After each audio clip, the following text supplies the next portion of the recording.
Bismillahirrahmanirrahim. Assalamualaikum warahmatullahi wabarakatuh. Mencari hikmah di sebalik duka dan derita.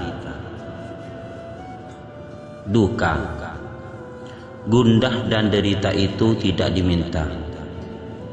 Bahkan kita disuruh berlindung dengan Allah daripada semuanya. Namun, seperti mana penyakit, dia hadir ke dalam kehidupan seseorang melalui berbagai jalan. Kita tidak mencari penyakit, tetapi jika dia datang juga, kita akan sabar dengan mengharapkan pahala dan keampunan Allah. Walaupun penyakit itu tidak digemari, tetapi betapa ramai insan yang menghampirkan diri kepada Allah karena penyakit yang menimpanya. Lalu dia akan berkata pada suatu hari, alangkah rahmatnya ujian kesakitan itu. Duka dan derita itu lebih luas daripada sakit. Sakit merupakan salah satu sebab duka dan derita. Tetapi betapa banyak duka dan derita yang tidak disebabkan penyakit. Duka dan derita boleh hinggap kepada insan yang sehat dan yang sakit. Terkena kepada yang miskin dan yang kaya, menimpa yang bergelar hamba dan bergelar raja. Kadangkala dia datang dengan bersebab, kadangkala seakan tidak tahu sebabnya. Kadangkala kelihatan sebab itu sangat kerdil, tetapi derita di jiwa sangat besar. Pelik. Ya, ini satu bab yang perlu dihayati dalam kehidupan. Ajaibnya, makhluk yang bernama duka dan derita itu, dia boleh datang dalam berbagai rupa, muncul dalam berbagai gaya, menerjah ke dalam berbagai dada dan jiwa. Kecil besar rasa derita dan duka itu kadangkala tidak diukur dengan kadar sebabnya, tetapi dengan kadar perasaan mengenainya. Perasaan itu tidak dapat dikawal oleh insan, melainkan insan kembali kepada hakikat kehidupan dengan pergantungan kepada Allah. Sebab itu, apabila insan ditimpa musibah, dia disuruh kembali memahami hakikat dunia ini. Sebagaimana firman-Nya yang artinya, demi sesungguhnya kami akan menguji kamu dengan sedikit perasaan takut, kelaparan, kekurangan dari harta benda, jiwa serta hasil tanaman. Dan berilah kabar gembira kepada orang-orang yang sabar, yaitu orang-orang yang apabila mereka ditimpa musibah, mereka berkata, sesungguhnya kami adalah kepunyaan Allah, dan kepada Allah jualah kami kembali. Mereka itu ialah orang-orang yang dilimpahi dengan berbagai-bagai kebaikan dari Tuhan mereka serta rahmat-Nya, dan mereka itulah orang-orang yang dapat hidayah. Quran Surah Al-Baqarah ayat 155 sampai 157. Banyak musibah apabila insan teliti, tidaklah sebesar mana, jikapun besar, apabila diteliti hakikat kehidupan ini, lantas insan bergantung kembali kepada Allah, maka segalanya itu kerdil semata. Lalai. Banyak hikmah di sebalik duka dan derita yang melanda kehidupan seseorang insan. Kadangkala hidup yang dipenuhi suka dan ceria semata telah melalaikan banyak manusia. Ingatannya kepada akhirat dan kehidupan yang hakiki antara tenggelam dan timbul, mungkin juga menjadi kabur. Bukan karena tidak tahu tentang hakikat sementaranya hidup ini, tetapi karena terlalu dengan kemeriahan hidup, kehalusan perasaan tentang hakikat kehidupan dunia dan akhirat itu. Sebabnya manapun ilmunya dalam agama, bukanlah menjamin hubungannya dengan Allah senantiasa khusyuk dan kudus. Tiba-tiba apabila duka dan derita hadir, insan mula memanggil Tuhan siang dan malam. Insan mula insaf bahwa inilah kehidupan yang sementara. Lantas harapannya bergantung kepada Allah semata. Dia pun mengharapkan apa yang hilang di sini diperolehi di sana. Betapa ramai kembali mencari akhirat apabila mereka merasai keperitan dunia ini. Betapa banyak yang mula mencintai surga dan merindui pertemuan dengan Allah disebabkan derita dunia yang dilaluinya. Betapa banyak orang yang tidak sempat bercerita tentang keindahan surgawi karena disibukkan dengan kepalsuan duniawi. Kembali menghayati perjalanan hidup yang hakiki disebabkan duka dan derita yang menimpa. Allah menceritakan tentang ucapan ahli surga apabila mereka memasuki surga gelap. Mereka berkata yang artinya, dan mereka berkata, segala puji bagi Allah yang telah menghilangkan perasaan duka cita dari kami. Sesungguhnya Tuhan kami Maha Pengampun, lagi senantiasa memberi balasan yang sebaik-baiknya kepada orang-orang yang taat.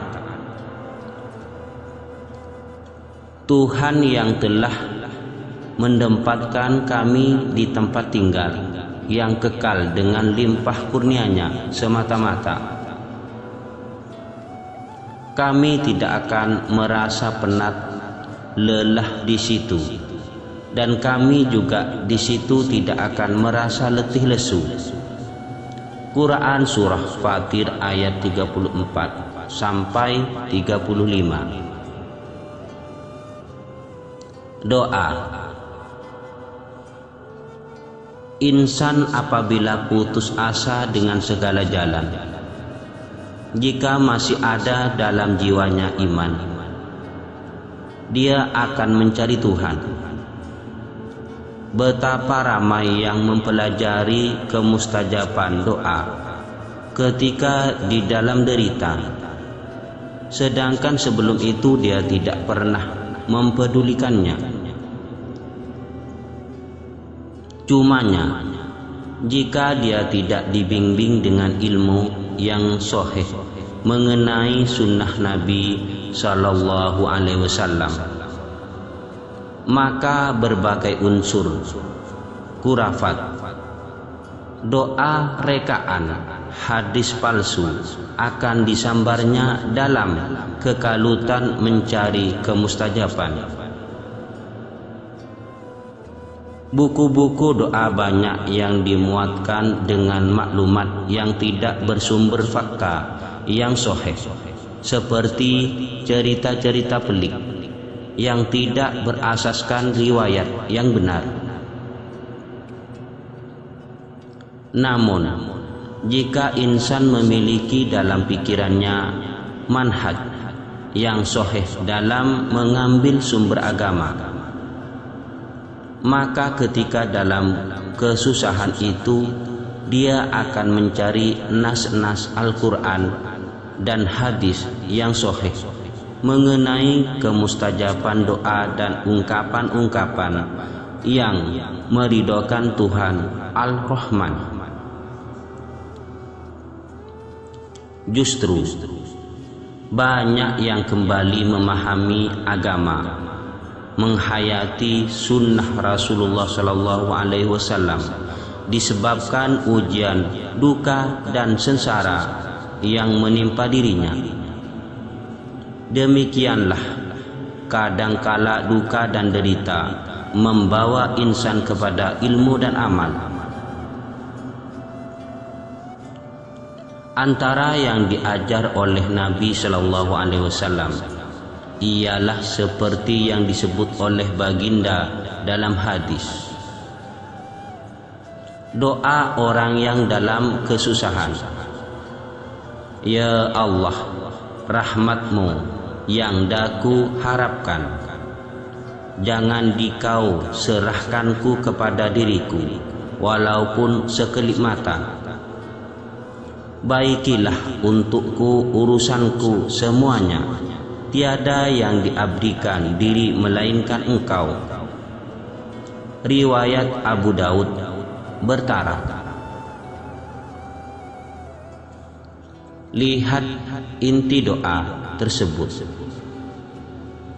Betapa indahnya apabila insan mengharapkan rahmat Tuhan, memohon Allah menguruskan dirinya sepenuhnya, memohon Allah menguruskan dirinya sepenuhnya, sehingga agar tidak dibiarkan walaupun sekelip mata. Mohon dibaiki segala urusan. Allah, alangkah indah penyerahan itu, alangkah indah perdampingan itu, alangkah terasa kehambaan diri seorang insan di hadapan kebesaran Tuhan. Tawakal.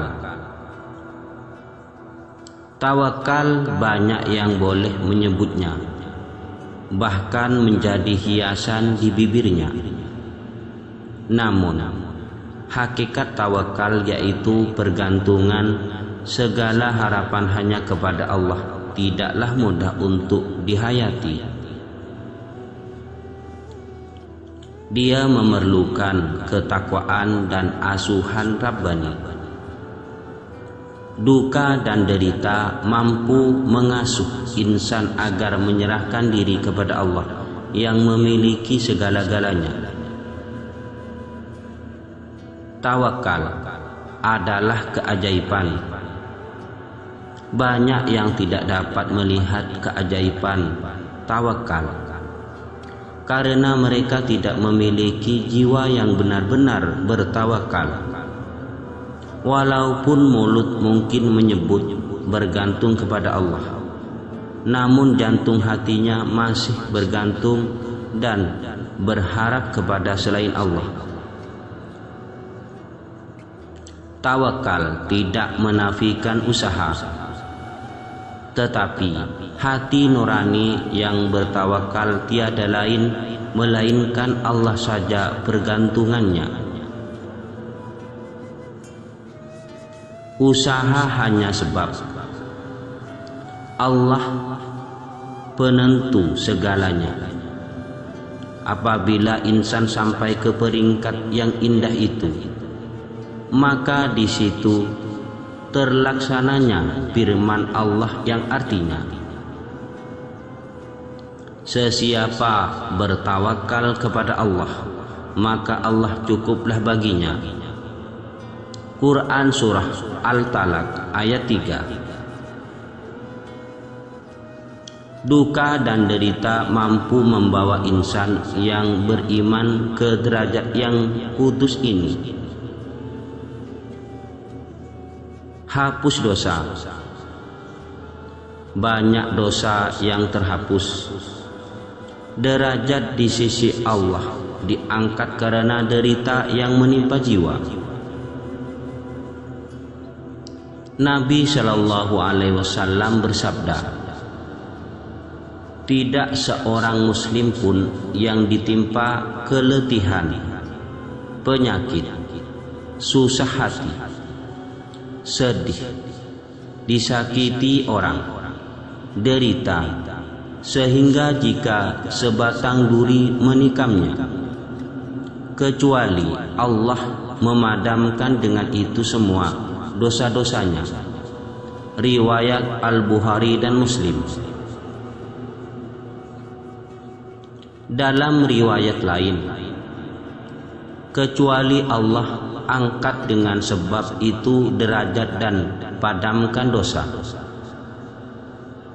Lihat betapa jiwa yang ridho itu tidak sia-sia. Bala tidak dicari, derita tidak ditempa, tetapi jika tetap datang, jiwa mukmin akan ridho dengan Allah sehingga Allah memberikan ganjaran untuknya dan diangkat kedudukannya.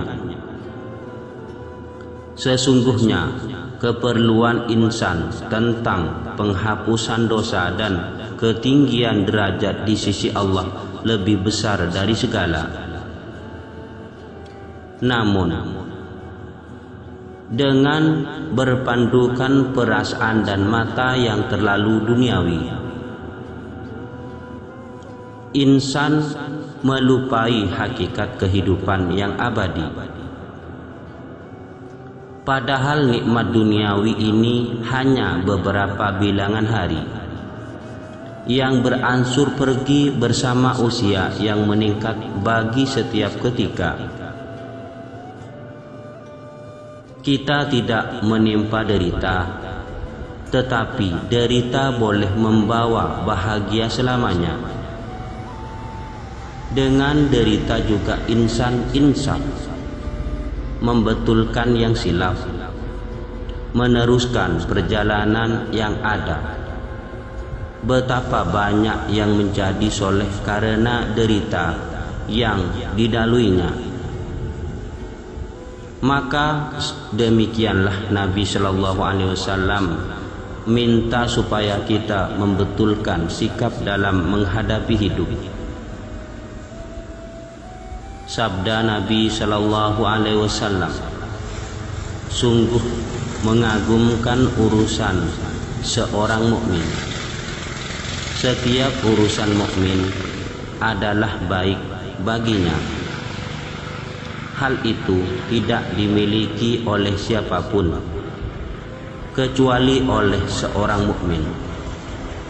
Apabila mendapat kesenangan, dia bersyukur dan itu baik untuknya. Apabila mendapat kesusahan, dia bersabar dan itu baik untuknya. Riwayat Muslim. Sekian, terima kasih. Assalamualaikum warahmatullahi wabarakatuh.